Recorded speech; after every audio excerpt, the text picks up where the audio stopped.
আশায় আছি দুই নয়নে তোমায় দেখি, দেখিতে পারিলে নবী কেমনে সইব। পথ ভিখারির কাঙ্গাল আমি, কান্দে যারে যার, দয়া করে দয়াল নবী দেখা দাও একবার। ونشهد أن لا إله إلا الله وحده لا شريك له ونشهد أن سيدنا وسندنا وحبيبنا وطبيب قلوبنا ومولانا محمد الذي أرسله الله إلى كافة الناس بشيرا ونذيرا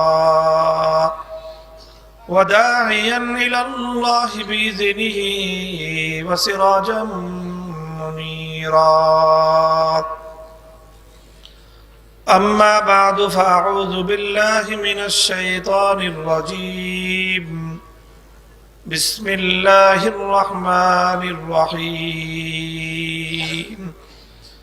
اليوم أكملت لكم دينكم وأتممت عليكم نعمتي ورضيت لكم الإسلام دينا. وقال رسول الله صلى الله عليه وسلم كان النبي يبعث إلى قومه خاصة وبعثت إلى الناس كافة وأنا خاتم النبيين ولا نبي بعدي. بارك الله لنا ولكم في القرآن العظيم ونفعنا وإياكم بالآيات والذكر الحكيم. اللهم صل على محمد وعلى آل محمد كما صليت على إبراهيم وعلى آل إبراهيم إنك حميد مجيد. اللهم بارك على محمد وعلى آل محمد كما باركت على إبراهيم وعلى آل إبراهيم إنك حميد مجيد. আল কোরআন ফাউন্ডেশনের উদ্যোগে আয়োজিত 18তম বার্ষিক আজিমুশান তাফসিরুল কোরআন মাহফিলের 3 দিনের সমাপনী দিবসের সর্বশেষ পর্যায়ে আজকের এই কোরআনের মাহফিলে উপস্থিত সম্মানিত সভাপতি, উপস্থিত হযরত উলামায়ে কেরাম, পরম শ্রদ্ধাভাজন আমার মুরব্বী সাহেবান, সমবেত ইসলাম প্রিয় কোরআন প্রেমিক তাওহীদি মুসলমান ভাই ও বন্ধুগণ, আল্লাহ পাক রব্বুল আলামিনের অশেষ শুকরিয়া আদায় করি যে বাংলাদেশের আধ্যাত্মিক নগরী সিলেটের এই ঐতিহ্যবাহী রেজিস্ট্রারি ময়দানে আল্লাহর কোরআনের কথা আলোচনা করবার জন্য, আল্লাহর কোরআনের আহ্বান মানুষের কর্ণকুহরে, মানুষের দুয়ারে দুয়ারে পৌঁছে দেওয়ার জন্য তাফসিরুল কোরআন আল কোরআন ফাউন্ডেশনের উদ্যোগে আয়োজিত এই মোবারক মাহফিলে কোরআনের জলসায় আল্লাহ পাক আমাদেরকে শরীক হওয়ার তৌফিক দিয়েছেন। রব্বে করিমের বড়ই মেহেরবানি, শুকরিয়া আদায় করি আলহামদুলিল্লাহ। পবিত্র কোরআনে পাকের সূরাতুল মায়েদা থেকে যে আয়াতটুকু আমি আপনাদের সম্মুখে তেলাওয়াত করেছি, পবিত্র কোরআনে পাকের সুপ্রসিদ্ধতম একটি আয়াত, যে আয়াত উম্মতে মুসলিমার, মুসলিম জাতির মহান গৌরবের প্রতীক। মুসলমানদের জন্য এই আয়াতের মধ্যে আল্লাহ পাক রব্বুল আলামিন এক অনন্য অসাধারণ শ্রেষ্ঠত্বের ঘোষণা করেছেন। যদিও দুর্ভাগ্যজনকভাবে উম্মতে মুসলিমা তারা তাদের নিজেদের ঘরের মহামূল্যবান সম্পদ সম্পর্কে বেখবর, তারা নাওয়াকিফ, তারা জানে না তাদের ঘরে কেমন সম্পদ রয়েছে। নিজের ঘরে মহামূল্যবান সম্পদ রেখে আরেকজনের কাছে ভাঙ্গা এবং অকেজ জিনিসের জন্য হাত পাতার এক অনভিপ্রেত সংস্কৃতি আজকে উম্মতে মুসলিমাকে গ্রাস করে নিয়েছে। এজন্য সর্বপ্রথম মুসলমান জাতিকে সজাগ করতে হবে, তাদের উপলব্ধিতে দিতে হবে, তাদের আত্মপরিচয়টুকু তাদেরকে জানাতে হবে। মুসলিম যুবককে ডাক দিয়ে বলতে হবে, হে যুবক, তোমাকে আল্লাহ পাক রব্বুল আলামিন কোন সম্পদের মালিক বানিয়েছেন তুমি নিজে আত্মপরিচয় জানবার চেষ্টা করো, তোমার ঘরের সম্পদের মূল্য তুমি বুঝবার চেষ্টা করো। বুখারী শরীফের কিতাবের মধ্যে কোরআনে পাকের এই আয়াত সম্পর্কে হাদিস বর্ণিত হয় যে ইহুদিরা জাআতিল ইহুদ ইলা ওমর ইবনুল খাত্তাব রাদিয়াল্লাহু তাআলা আনহু ফাকালু ইন্নাকুম তাকরাউনা আয়াতান লাউ নাযালাত আলাইনা মা'শারাল ইহুদ লাত্তাখাযনা যালিকাল ইয়াওমা ঈদা।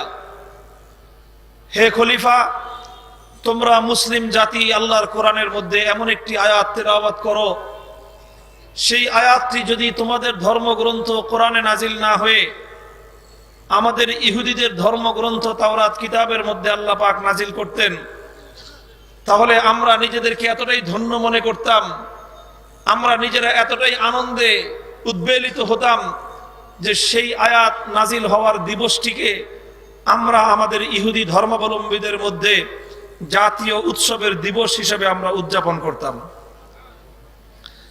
হযরত ওমর ফারুক বললেন যে তোমরা যেই আয়াত নাজিল হলে উৎসবের দিবস হিসেবে তোমরা এই আয়াত নাজিল হওয়ার দিনটিকে উদযাপন করতে, আল্লাহ পাক রব্বুল আলামিন আমাদের উপর রহম করেছেন যে আমাদের নিজেদের পক্ষ থেকে নতুন কিছু উদযাপন করবার জন্য আল্লাহ পাক বাকি রাখেন নাই। যেটা যেটা উদযাপন করবার সেটাকে আল্লাহ পাক নির্ধারণ করে দিয়েছেন। এই কোরআনের আয়াতটিকে আল্লাহ পাক এমন এক দিন, এমন এক সময়, এমন এক মুহূর্তে নাজিল করেছেন যার চেয়ে স্মরণীয়, বরণীয়, সম্মানিত আর কোনো সময় হতেই পারে না। বছরের 360 দিনের মধ্যে সর্বশ্রেষ্ঠতম দিবস হলো খায়রু ইয়াউমিন তালাআত আলাইহিশ শামসু ইয়াউম আরাফাতা। জিলহজ মাসের 9 তারিখ, যেটাকে ইয়াউমে আরাফা বলা হয়, এটা হলো সারা বছরের 360 দিনের মধ্যে শ্রেষ্ঠতম দিবস। যেমন বছরের 360 রাতের মধ্যে সর্বশ্রেষ্ঠতম রাত কোনটা? লাইলাতুল কদর। ঠিক তেমনি ভাবে সর্বসম্মত উলামায়ে কেরামের মতামত হলো যে বছরের 360 দিবসের মধ্যে শ্রেষ্ঠতম দিবস হলো ইয়াউমে আরাফা। সপ্তাহের 7 দিনের মধ্যে শ্রেষ্ঠতম দিবস হলো ইয়াউমুল জুমআ।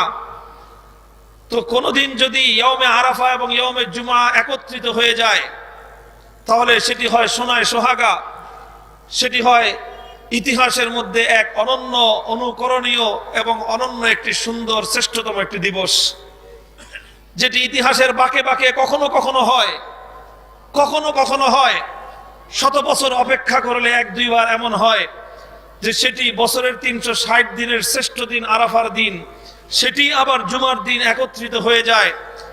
আল্লাহ পাক রব্বুল আলামিন কোরআনের এই আয়াত নাজিল করার জন্য এমন একটি দিনকে আল্লাহ পাক চয়ন করেছিলেন, যেই দিনটি ছিল আরাফার দিন, যেই দিনটি ছিল জুমার দিন, যেই দিন এই আয়াত নাজিল হয় আল্লাহর পয়গম্বরের উপর। নবীজি সাল্লাল্লাহু আলাইহি ওয়াসাল্লাম ওয়া হুয়া ওয়াকিফুন বিআরাফাতা, আল্লাহর পয়গম্বর আরাফার ময়দানে তখন উপস্থিত ছিলেন। জাবালে রহমতের উপর আল্লাহর পয়গম্বর দণ্ডায়মান উপস্থিত ছিলেন। ওই অবস্থায় আল্লাহর পয়গম্বরের সামনে বিদায় হজের জীবনের সবচেয়ে স্মরণীয়, সবচেয়ে আনন্দঘন সময় আল্লাহর নবীর জিন্দেগিতে উপস্থিত। সেই সময়টায় আল্লাহ পাক রব্বুল আলামিন কোরআনের আয়াত নাজিল করেছিলেন। কাজেই আমাদের জন্য নতুন করে আর উদযাপনের কিছু নেই। আমরা প্রতিদিন আরাফার ময়দানে গিয়ে উকুফে আরাফা করি, এই আয়াত নাজিল হওয়ার উদযাপন সেখানেই হয়ে যায়। আমরা প্রতি বছর হজ করি, এই আয়াত নাজিল হওয়ার উদযাপন সেখানেই হয়ে যায়। আমরা প্রতি জুমাকে সম্মান করি, এই আয়াত নাজিল হওয়ার উদযাপন সেখান থেকেই হয়ে যায়। নিজেদের পক্ষ থেকে নতুন কিছু উদযাপন করবার অবশিষ্ট শরীয়তে মুহাম্মাদিয়ার মধ্যে নাই। যেগুলো ঈদ হিসাবে উদযাপন করবার সেগুলোকে আল্লাহ নির্ধারণ করে দিয়েছেন, যেগুলোকে সম্মানিত করবার সেগুলোকে আল্লাহ সম্মানিত করে দিয়েছেন। আল্লাহর পয়গম্বরের ইন্তেকালের পর ইসলামের মধ্যে নতুন করে কোনো বিষয়ের মর্যাদা মাহাত্ম্য আসবার কোনো সুযোগ নাই। মুহতারাম হাজিরিন, যাই হোক, আমি বলছিলাম কোরআনে পাকের এই আয়াতের শ্রেষ্ঠত্বের কথা, মর্যাদার কথা, বৈশিষ্ট্যের কথা, তাৎপর্যের কথা। আল্লাহ পাক রব্বুল আলামিন উম্মতে মুসলিমাকে এই আয়াতের তাৎপর্যটুকু বুঝবার তৌফিক দান করেন। আমিন। আয়াতের মধ্যে কি এমন ঘোষণা ছিল, কি এমন বিষয় ছিল যে কারণে ইহুদিরা এই আয়াতের বিষয়টিকে তারা এমনটা ঈর্ষা করলো, তাদের কাছে এতটা ঈর্ষান্বিত হওয়ার কারণটা কি? আল্লাহ পাক রব্বুল আলামিন কোরআনে পাকের এই আয়াতের মধ্যে ইসলাম সম্পর্কে 3টি ঘোষণা দিয়েছেন, যার একটি ঘোষণাও ইসলামের পূর্বেকার কোন ধর্ম সম্পর্কে দেওয়া হয়নি। আল্লাহ বলেছেন, আল ইয়াউমা আকমালতু লাকুম দীনাকুম ওয়া আতমামতু আলাইকুম নি'মাতি ওয়া রাদিতু লাকুমুল ইসলাম দীনা। প্রথম ঘোষণা হলো, আমি আল্লাহ পাক রব্বুল আলামিন ইসলামকে পরিপূর্ণ করে দিয়েছি। Islam complete code of life, way of life, মানুষের পূর্ণাঙ্গ জীবন বিধান, মুকাম্মাল নিজামে হায়াত। এটা হলো মানুষের পূর্ণাঙ্গ জীবন বিধান। মানুষের জীবনে যা কিছুর প্রয়োজন, দোলনা থেকে কবর পর্যন্ত, মাথার চুল থেকে নিয়ে পায়ের নখ পর্যন্ত, নিজের অন্দরমহল থেকে নিয়ে শুরু করে বঙ্গভবন পর্যন্ত, মানুষের জিন্দগিতে যা কিছুর প্রয়োজন সব কিছুকে আমি ইসলামের মধ্যে অন্তর্ভুক্ত করে দিয়ে ইসলামকে আমি পরিপূর্ণ করে দিয়েছি। আল ইয়াউমা আকমালতু লাকুম দীনাকুম ওয়া আতমামতু আলাইকুম নি'মাতি। আর ইসলাম পরিপূর্ণ হওয়ার মাধ্যমে জগৎবাসীর উপর আল্লাহ পাকের নিয়ামতও পরিপূর্ণ হয়ে গেল। সুতরাং কিয়ামত পর্যন্ত ইসলামের চেয়ে বড় কোনো নিয়ামত এই পৃথিবীতে আর আসবে না। 3 নম্বর ঘোষণা হলো ওয়া রাদিতু লাকুমুল ইসলাম দীনা। আল্লাহ বলছেন যে মানুষের জীবন চলবার পদ্ধতি হিসেবে, জীবন চলবার সিস্টেম হিসেবে ইসলাম সম্পর্কে আমি আল্লাহর ফয়সালা হলো যে আই অ্যাম স্যাটিসফাইড, যে আমি সন্তুষ্ট হয়ে গিয়েছি, এবং আল্লাহ আলেমুল গায়েব, তার বিবেচনা ইসলামের চেয়ে সুন্দর কোনো ব্যবস্থা আর হতেই পারে না। এই 3টি ঘোষণা আল্লাহ পাক কোরআনের এই আয়াতের মধ্যে দিয়েছেন ইসলাম সম্পর্কে। মুসলমানরা এই ঘোষণাগুলোর তাৎপর্য বুঝুক বা না বুঝুক, মুসলমানদের চির দুশ্মন ইহুদিরা এই আয়াত নাজিল হওয়ার দিন থেকেই এই আয়াতের তাৎপর্য উপলব্ধি করতে পেরেছিল। মুহতারাম হাজিরিন, ইহুদিরা তো বুঝেছিল 1500 বছর আগেই। আল্লাহ পাক অনেক বিলম্বে হলেও মুসলমানদেরকে বুঝবার তৌফিক দান করেন। কোরআনের এই আয়াতের ব্যাখ্যা করবার জন্য আমি আল্লাহর পয়গম্বরের একটি সুপ্রসিদ্ধ হাদিস থেকে খণ্ড বিশেষ আমি আলোচনা করেছি, পাঠ করেছি। আল্লাহর পয়গম্বর তিনি পূর্ববর্তী সকল নবীদের সঙ্গে তার আনিত দ্বীন এবং ইসলাম এবং তার নবুয়তের মিল এবং অমিল, তারতম্য এবং সাযুজ্য বর্ণনা করেছেন। আল্লাহ নবী বলেন, কানান নাবিয়্যু ইউবাসু ইলা কওমিহি খাসসা ওয়া বুইসতু ইলান নাসি কাফফা। আমার পূর্বে আদম আলাইহিস সালাম থেকে নিয়ে ঈসা আলাইহিস সালাতু ওয়াস সালাম পর্যন্ত যত পয়গম্বর আল্লাহ পাক দুনিয়াতে প্রেরণ করেছেন, সমস্ত নবীদের সঙ্গে আমি আখেরি নবী, আমার একটা মৌলিক ব্যবধান রয়েছে, পার্থক্য রয়েছে। সেই পার্থক্যটা হলো এই যে পূর্ববর্তী নবীদেরকে আল্লাহ পাক যেই নবুয়ত দিতেন, যেই শরীয়ত দিতেন, যেই আসমানি কিতাব দিতেন, সেগুলোর মধ্যে 2 ধরনের লিমিটেশন, 2 ধরনের সীমাবদ্ধতা থাকতো। 1 নম্বর সীমাবদ্ধতা হলো ভৌগোলিক সীমাবদ্ধতা। আগের নবীগণ প্রেরিত হতেন দুনিয়ার কোনো একটি বিশেষ সম্প্রদায়ের জন্য, একটি বিশেষ জাতির জন্য, একটি নির্দিষ্ট এলাকার জন্য। যেই নবী যেই সম্প্রদায় অথবা যেই এলাকার নবী হতেন, সেই নবীর নবুয়ত সেই এলাকাতেই চলতো, এলাকার বাইরে চলতো না। সেই নবীর নবুয়ত সেই সম্প্রদায়ের উপরেই চলতো, অন্য সম্প্রদায়ের উপরে সেই নবীর নবুয়ত চলতো না। যেমন আজকের দৃষ্টান্তে যদি আমরা বুঝি, প্রশাসনিক কর্মকর্তা হিসেবে এক একটা জেলার সর্বোচ্চ প্রশাসনিক কর্মকর্তাকে বলা হয় ডিসি, ডিস্ট্রিক্ট কন্ট্রোলার। একজন ডিসি যত বড়ই হন না কেন ডিসির প্রশাসনিক ক্ষমতা তার জেলার মধ্যে সীমাবদ্ধ থাকে। সিলেটের ডিসি সুনামগঞ্জে তার দায়িত্ব চলে না, হবিগঞ্জেও তার দায়িত্ব চলে না। এটা হলো প্রশাসনিক ক্ষমতার দায়িত্বের পরিধি নির্ধারিত থাকে। ঠিক তেমনি ভাবে আগেকার পয়গম্বরদের নবুয়তের একটা পরিধি নির্ধারিত থাকতো, যে এক একজন এক এক এলাকার এক এক সম্প্রদায়ের নবী হতেন। এটা ছিল তাদের ভৌগোলিক সীমাবদ্ধতা, সময়ের একটা সীমাবদ্ধতা থাকতো, টাইম পিরিয়ড, যে এক একজন এক একটা নির্দিষ্ট সময়ের নবী থাকতেন। কুল্লামা হালাকা নবিয়্যুন খালাফাহু আখার, এক নবীর যখন টাইম শেষ হয়ে যেত নতুন আরেকজন নবী আসতেন। নতুন আরেকজন নবী আসলে আগের নবীর নবুয়তের সমাপ্তি, আগের নবীর আনিত ধর্ম এবং তার কিতাব সেটা স্থগিত হয়ে যেত, সেটা রহিত হয়ে যেত। পরবর্তী উম্মতের মধ্যে, পরবর্তী জনগোষ্ঠীর মধ্যে আর পূর্ববর্তী নবীর শরীয়তের অনুসরণ করবার পারমিশন আল্লাহর পক্ষ থেকে থাকতো না। এই ছিল দুই ধরনের সীমাবদ্ধতা, একটা ছিল ভৌগোলিক সীমাবদ্ধতা, আর একটা ছিল সময় এবং টাইম পিরিয়ডের সীমাবদ্ধতা। এই সীমাবদ্ধতা দুটো আদম আলাইহিস সালাম থেকে নিয়ে ঈসা আলাইহিস সালাতু ওয়াস সালাম পর্যন্ত সকল নবীদের মধ্যেই ছিল। কিন্তু আল্লাহ পাক রব্বুল আলামিন আখেরি পয়গম্বরকে এক নবুয়ত দান করলেন। সেটা কেমন নবুয়ত? ওয়া বুইস্তু ইলান নাসি কাফা। আল্লাহ পাক রব্বুল আলামিন শেষ নবী বলছেন যে আমাকে আল্লাহ পাক পৃথিবীর সমস্ত মানব জাতির জন্য পাঠিয়েছেন। সুতরাং আমার এই নবুয়ত সারা দুনিয়ার মানুষের উপর চলবে। আরবের উপর যেমন চলবে, আজমের উপরেও চলবে।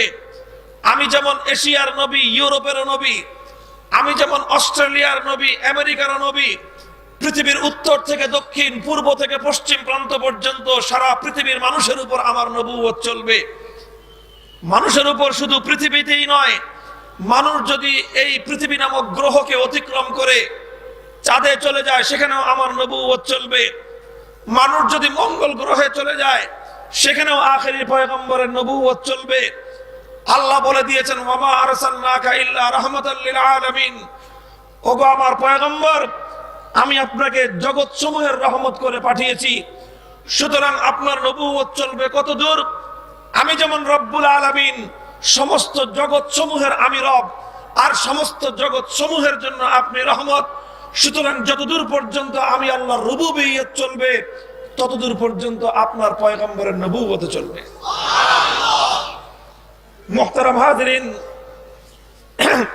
সুতরাং শেষ নবীর নবুয়তের মধ্যে ভৌগোলিক কোনো সীমাবদ্ধতা নাই। মহাবিশ্বের সকল গ্রহে উপগ্রহের মধ্যে আখেরি পয়গম্বরের নবুয়ত চলবে।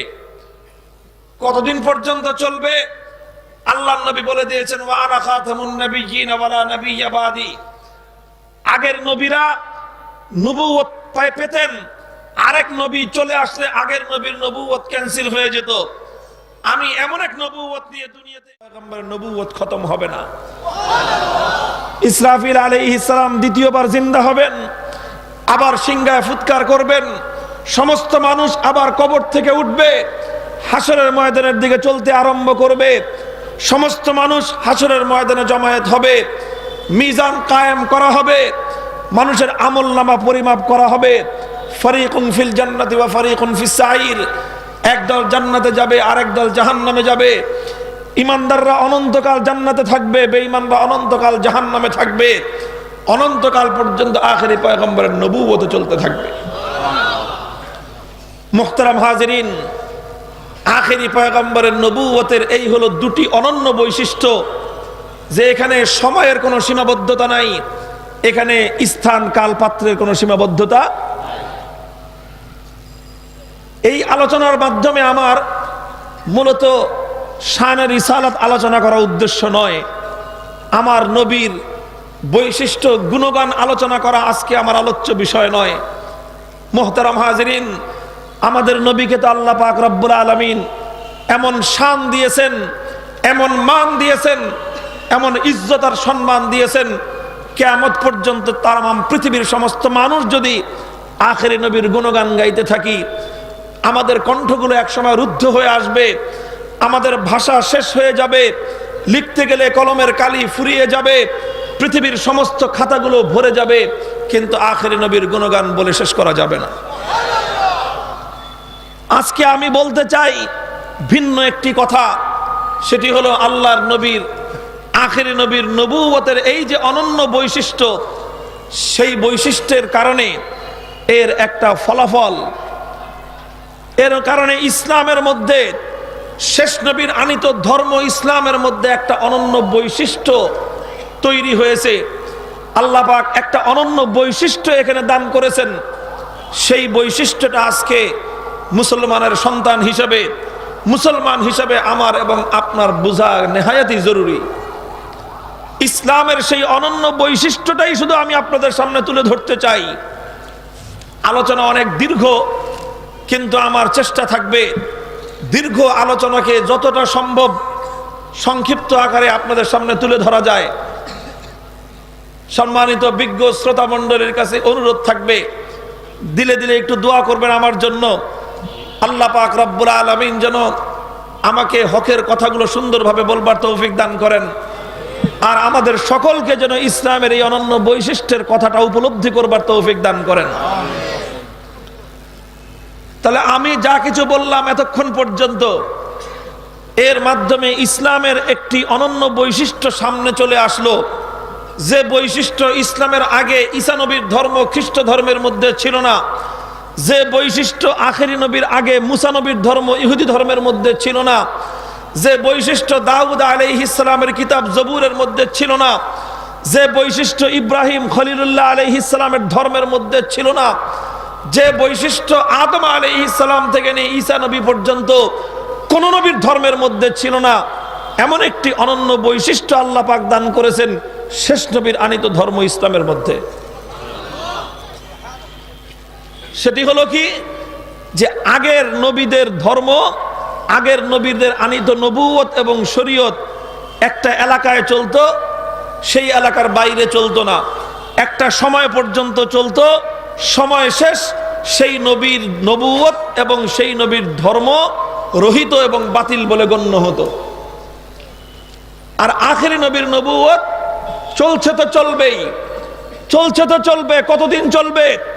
১৫০০ বছর হয়ে গেছে শেষ নবীর নবুয়ত চলছে। কিয়ামত পর্যন্ত তো এই নবীর নবুয়তের প্রাথমিক পিরিয়ড, কিয়ামত পর্যন্ত তো চলবেই। কিয়ামত হতে যদি আরো ১৫০০ বছর লাগে, শেষ নবীর নবুয়ত এবং দ্বীন ইসলাম আরো ১৫০০ বছর চলবে। যদি কিয়ামত কায়েম হতে আরো ৩০০০ বছর লাগে, শেষ নবীর ধর্ম এই অবিকৃত অবস্থায় আরো ৩০০০ বছর চলবে। কিয়ামত কায়েম হতে যদি আরো ৩ লক্ষ বছর লাগে, আরো ৩ লক্ষ বছর পর্যন্ত ইসলাম এভাবেই চলবে। কিয়ামত কায়েম হতে যদি আরো ৩ কোটি বছর লাগে, আরো ৩ কোটি বছর পর্যন্ত ইসলাম এভাবেই চলবে। যতদিন পর্যন্ত আকাশে সূর্য উঠবে, যতদিন পর্যন্ত আকাশের চাঁদ তার আলোর দ্বারা পৃথিবীকে মুগ্ধ করবে, যতদিন পর্যন্ত পৃথিবীর নদী সমুদ্রগুলোতে পানির স্রোত প্রবাহিত হবে, ততদিন পর্যন্ত আখেরি পয়গম্বরের নবুয়ত এবং দ্বীন ইসলাম অব্যাহত গতিতেই চলবে। মুহতারাম হাজিরিন, এই কথাটুকু বুঝবার পর আরেকটা ভূমিকা আমি আপনাদের সম্মুখে উপস্থাপন করি। যুগে যুগে আল্লাহ পাক রব্বুল আলামিন যত নবী রাসূল এবং পয়গম্বরদেরকে আল্লাহ প্রেরণ করেছেন, সমস্ত পয়গম্বরদেরকে আল্লাহ পাক রব্বুল আলামিন একটা অভিন্ন বৈশিষ্ট্য দান করেছিলেন। সেই বৈশিষ্ট্যটা হলো এই, যেই নবীকে আল্লাহ পাক রব্বুল আলামিন যেই যুগের জন্য, যেই মানব গোষ্ঠীর জন্য আল্লাহ পাক পাঠিয়েছেন, সেই নবীকে এবং সেই নবীর ধর্মকে আল্লাহ পাক রব্বুল আলামিন সেই যুগের এবং সেই মানব গোষ্ঠীর সমস্ত জিজ্ঞাসার জবাব দেওয়ার মতো, সমস্ত প্রশ্নের উত্তর দেওয়ার মতো এবং সমস্ত চ্যালেঞ্জের মোকাবেলা করবার মতো যোগ্যতা দিয়েই আল্লাহ পাক দুনিয়াতে পাঠিয়েছেন।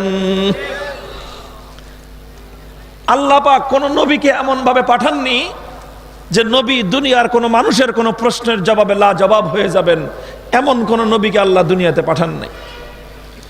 কোন নবী যুগের কোন চ্যালেঞ্জ মোকাবেলা করতে ব্যর্থ হবেন, এভাবে আল্লাহ পাক কোন পয়গম্বরকে দুনিয়াতে পাঠাননি। কারণ নবীরা নিজেদের পক্ষ থেকে আসেন না, নবীগণ আল্লাহর পক্ষ থেকে দুনিয়াতে প্রতিনিধিত্ব করেন। সুতরাং কোন নবী যদি মানুষের প্রশ্নের জবাব দিতে ব্যর্থ হন, কোন যুগের চ্যালেঞ্জের মোকাবেলা করতে যদি কোনো নবী ব্যর্থ হন, তাহলে এটা আলটিমেটলি নবীর ব্যর্থতা হবে না, এটা হবে আল্লাহর ব্যর্থতা। নাউজুবিল্লাহ। এই জন্য আল্লাহ পাক সমস্ত নবীকে এমনভাবেই দুনিয়াতে পাঠিয়েছেন যে তারা যুগের সমস্ত চ্যালেঞ্জকে মোকাবেলা করতে পরিপূর্ণভাবে দক্ষ এবং পারঙ্গম। আমরা পয়গম্বরদের ইতিহাস পড়লে দেখি আল্লাহ পাক সুলাইমান আলাইহিস সালাতু ওয়াস সালামকে পাঠিয়েছিলেন এমন এক যুগে, যেই যুগের মানুষের মধ্যে ক্ষমতার চর্চা ছিল, কার চেয়ে বেশি ক্ষমতার বড়াই করতে পারে, ক্ষমতার বড়ত্বকে বেশি প্রদর্শন করতে পারে, সেটাই ছিল সেই যুগের সবচেয়ে বড় চ্যালেঞ্জ। আল্লাহ পাক রব্বুল আলামিন নবী সুলাইমান আলাইহিস সালাতু ওয়াস সালামকে এমনই এক রাজত্ব দিলেন, যেই রাজত্ব সময়ের সমস্ত দাম্ভিক শাসকদের, সমস্ত রাজা বাদশাদের দম্ভকে গুড়িয়ে দিল। তিনি এমন এক রাজত্ব দুনিয়াতে পরিচালনা করলেন, দুনিয়ার মানুষ সেই রাজত্বের কথা কল্পনাও করতে পারে না। আল্লাহ পাক রব্বুল আলামিন হযরত মুসা আলাইহিস সালাতু ওয়াস সালামকে পাঠালেন, এমন এক যুগে পাঠালেন যেই যুগের মধ্যে, যেই মানব গোষ্ঠীর মধ্যে সম্মান এবং মর্যাদার মানদণ্ড হিসেবে বিবেচিত হতো জাদুবিদ্যা। কে কত বড় জাদু করতে পারে, জাদুর প্রচলন ছিল ব্যাপকভাবে। তাফসীরের কিতাবগুলোর মধ্যে লেখে হযরত মুসা আলাইহিস সালাতু ওয়াস সালামকে পরাজিত করবার জন্য ফিরআউন যখন জাদুকরদেরকে একত্রিত করেছিল, ওয়া আরসালা ফিরআউন ফিল মাদাইনি হাশিরিন ইয়াতুকা বিকুল্লি সাহহারিন আলিম। দক্ষ, অভিজ্ঞ এবং সেরা সেরা জাদুকরদেরকে ফিরআউন একত্রিত করেছিল। সেরা জাদুকর কি পরিমাণ একত্রিত হয়েছিল, মুফাসসিরিনগণ লিখেছেন মুসা নবীর মোকাবেলা করবার জন্য ফিরআউনের আহ্বানে একজন দুইজন নয়, ৭০,০০০ জাদুকর এক ময়দানে একত্রিত হয়েছিল। তাহলে দেশে যদি ৭০,০০০ জাদুকর হয়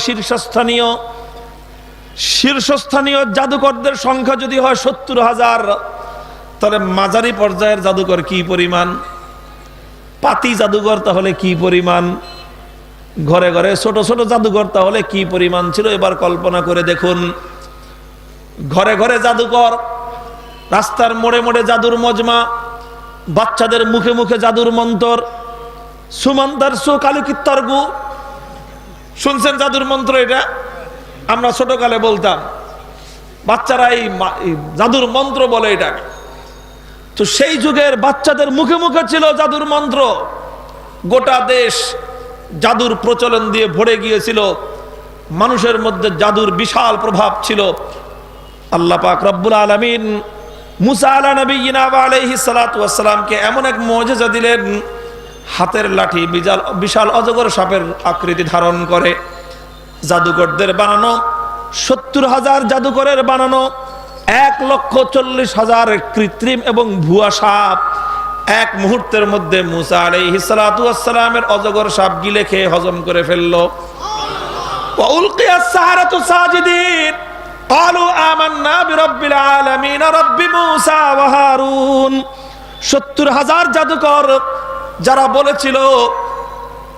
যারা বলেছিল ওয়াকালু বিইজ্জাতি ফিরআউনা ইন্না লানাহনুল গালিবুন, যারা বলেছিল আমাদের প্রতিদ্বন্দ্বিতা করবার ক্ষমতা কারো নাই, আমাদেরকে পরাজিত করবার ক্ষমতা কারো নাই, সেই সকল জাদুকরগুলো ৭০,০০০ জাদুকর মুসা আলাইহিস সালাতু ওয়াস সালামের মুজিজার সামনে শুধু মাথা নত করেছে তাই নয়, বরং মুহূর্তের মধ্যে সেজদা লুটিয়ে পড়ে ফিরআউনের সপক্ষ ত্যাগ করে কুফুরের লাথি মেরে তারা ঈমানের কালেমা গ্রহণ করেছিল। ঈমানের কালেমা গ্রহণ করে তারা ফাঁসির মঞ্চ পর্যন্ত হাজির হয়ে গিয়েছিল। আল্লাহ পাক রব্বুল আলামিন প্রমাণ করে দেখিয়েছেন, সমস্ত জাদুর দৌরাত্ম্য যেখানে গিয়ে শেষ হয়ে যায়, আল্লাহর পয়গম্বরের মুজিজা মাত্র সেখান থেকেই সূচনা হয়। নবী ঈসা আলাইহিস সালাতু ওয়াস সালাম আসলেন এমন এক যুগে, যুগটা ছিল চিকিৎসা বিজ্ঞানের উন্নতির যুগ। ইউনানি চিকিৎসা বিজ্ঞান, হেকিমি চিকিৎসা বিজ্ঞান, কবিরাজি চিকিৎসা বিজ্ঞান চরম উৎকর্ষ সাধন করেছিল সেই যুগের মধ্যে। আজকের আধুনিক যুগে মেডিকেল সায়েন্স টেকনোলজির উপর নির্ভরশীল, প্রযুক্তির উপর আজকের মেডিকেল সায়েন্স নির্ভরশীল।